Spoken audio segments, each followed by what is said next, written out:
السلام علیکم ورحمۃ اللہ وبرکاتہ۔ سردیوں کا ایک پاورفل اور طاقتور عمل میں آپ لوگوں کو بتانے جا رہا ہوں۔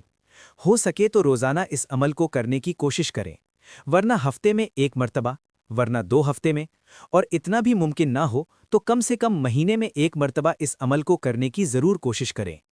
آپ کے بگڑے ہوئے کام بنیں گے۔ نہ اللہ آپ سے راضی ہوگا۔ آپ جو چاہو گے نا وہ انشاءاللہ آپ کو ملے گا۔ یہ ایسا پاورفل عمل ہے، خاص طور پر سردیوں کا۔ وہ عمل کون سا ہے؟ رسول اللہ صلی اللہ علیہ وسلم کی بہت ساری حدیث کا خلاصہ میں آپ لوگوں کو بتانے جا رہا ہوں، ہے نا؟ ساری حدیث اگر میں سناؤں گا تو ویڈیو لمبی ہو جائے گی۔ ساری حدیث کا خلاصہ میں آپ لوگوں کو بتانے جا رہا ہوں۔ رسول اللہ صلی اللہ علیہ وسلم کا ارشاد ہے کہ جب سردی کی رات ہوتی ہے اور اللہ کا کوئی بندہ نرم بستر کو چھوڑ کر اٹھتا ہے نا، نئی نویلی اس کی شادی ہوئی ہے تو اپنی بیوی کو چھوڑ کر اٹھتا ہے، بیوی بچوں کو چھوڑ کر اٹھتا ہے، نرم بستر کو چھوڑتا ہے، اور پانی ٹھنڈا ہے تب بھی وضو کرتا ہے، گرم کا انتظام ہے تب بھی وضو کرتا ہے، تو سردی کی خطرناک ٹھنڈ والی رات میں وہ بستر کو چھوڑتا ہے اور اللہ کی رضا کے لیے، اللہ کی محبت میں وہ وضو کرتا ہے اور پھر مصلی بچھا کر نماز پڑھتا ہے سردی کی رات میں، اور اللہ سے ہاتھ اٹھا کر پھر وہ مانگتا ہے نا تو اللہ خوش ہو جاتا ہے، اور اپنے فرشتوں سے اللہ کہتا ہے، حالانکہ اللہ جانتا ہے سب کچھ، پھر بھی فرشتوں سے اللہ پوچھتا ہے کہ میرے اس بندے کو کیا ہوا کہ یہ جو ہے رات میں نرم بستر کو چھوڑ کر، نیند کو قربان کر کے، خوبصورت بیوی اس کے پہلو میں لیٹی ہوئی ہے، اس کو چھوڑ کر، اپنے بیوی بچوں کو چھوڑ کر وضو کر رہا ہے سردی کی رات میں، اور میرے سامنے اٹھ کر کھڑا ہو رہا ہے، نماز پڑھ رہا ہے، مجھ سے دعائیں مانگ رہا ہے، یہ ایسا کیوں کر رہا ہے؟ تو فرشتے کہتے ہیں کہ اللہ، یہ تجھ سے امید پر ہے نا، تجھ سے امید رکھتا ہے، تجھ سے محبت رکھتا ہے یہ بندہ، اسی لیے یہ ایسا پڑھ رہا ہے، اور یہ جہنم کی آگ سے بچنا چاہتا ہے، تو تجھ سے امید میں اور تجھ سے خوف رکھتے ہوئے ایسا کر رہا ہے۔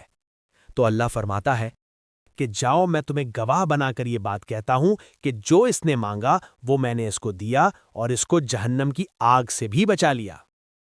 اور بھی حدیث سے پتہ چلتا ہے کہ جب سردی کی رات میں ہم وضو کرتے ہیں نا اللہ کے سامنے کھڑے ہونے کے لیے، تو اللہ تبارک و تعالی ہمارے گناہوں کو معاف فرما دیتا ہے۔ اور سردی کی رات میں قیام کرنا، حدیث سے پتہ چلتا ہے کہ اس میں روزے رکھنے کے برابر ثواب ملتا ہے۔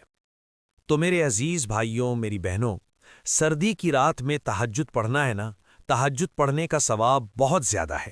جیسے فجر کی نماز کا ثواب اور نمازوں کے مقابلے بڑھا ہوا ہے، فجر کی اذان میں بھی کہا جاتا ہے الصلاۃ خیر من النوم، کہ نماز جو ہے نا نیند سے بہتر ہے۔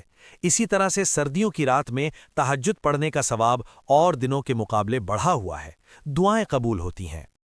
اسی لیے میں آپ لوگوں سے یہ کہنا چاہتا ہوں کہ اگر آپ پریشان ہو، ٹوٹے ہوئے ہو، بکھرے ہوئے ہو، ہے نا، حالات کا شکار ہو، بہت بڑی بڑی پرابلمز آپ کی زندگی میں لگی ہوئی ہیں، کچھ اچھا نہیں چل رہا ہے، اور آپ در در کی ٹھوکریں کھا کر مایوس ہو چکے ہو، تو مایوس مت ہو۔ سردی اللہ نے آپ کو دی ہے، اور پھر سردیوں کا ایک خوبصورت عمل جو حدیث سے ثابت ہو، میں نے آپ کو بتا دیا ہے۔ رشتے نہیں ہو رہے، کاروبار نہیں چل رہا ہے، گھر کا کچھ اچھا نہیں چل رہا ہے، بیماریاں نہیں جا رہی ہیں، سردی کے رات میں اٹھو اور وضو کرنے کے بعد اللہ کے سامنے اپنے ہاتھوں کو اٹھا دو، اپنے دامن کو پھیلا دو، اور اللہ کے سامنے اپنے آنسو گراؤ۔ 2 رکعت، 4 رکعت، 6 رکعت تہجد کی نیت سے پڑھو، اور اللہ کے سامنے اپنے دامن پھیلا دو، اور میری حدیث کو مائنڈ میں رکھ کر اللہ کو واسطہ دو کہ اللہ، تیرے نبی نے یہ حدیث بیان فرمائی ہے، تجھے ہم واسطہ دیتے ہیں تیرے نبی کی ان حدیث کا، یہ اللہ تو ہماری دعاؤں کو قبول فرما لے، تو ہماری اس پریشانی کو دور فرما دے، تو ہماری اس پرابلم کو دور فرما دے۔ میں گارنٹی سے کہہ رہا ہوں کہ انشاءاللہ ثم انشاءاللہ آپ کی دعاؤں کا اثر آپ کی لائف میں آپ خود دیکھو گے۔ یہ میری آپ لوگوں سے گزارش ہے۔ انشاءاللہ آپ کو پھر دنیا میں کسی اور در پر جانے کی ضرورت نہیں پڑے گی، کسی اور سے کہنے کی ضرورت نہیں پڑے گی، آپ اس عمل کو کر کے دیکھ لو آپ، ٹھیک ہے؟ تو مجھے امید ہے یہ خوبصورت عمل آپ لوگوں کو پسند آیا ہوگا، سمجھ آیا ہوگا، ہے نا؟ اور آپ روزانہ نہیں ہو پا رہا تو ہفتے میں 1 دن، 2 دن، مہینے میں 1 بار، جیسی سہولت ہو، ہے نا؟ جب اپنی طبیعت کو تھوڑا سا ابھار، ہمت کرو، اور اللہ کے در کے سامنے، اللہ کے سامنے جو ہے نا رات کے وقت سردیوں میں اپنے دامن کو پھیلا کر جو آپ کی پرابلم ہو اس کو مانگو، انشاءاللہ آپ کی پریشانیاں ایسے غائب ہو جائیں کہ آپ کو احساس بھی نہیں ہوگا، دنیا کا بھی فائدہ، آخرت کا بھی فائدہ۔ تو اس عمل کو ضرور کرنے کی کوشش کریں اور اس ویڈیو کو دوسروں تک پہنچائیں۔ السلام علیکم ورحمۃ اللہ وبرکاتہ۔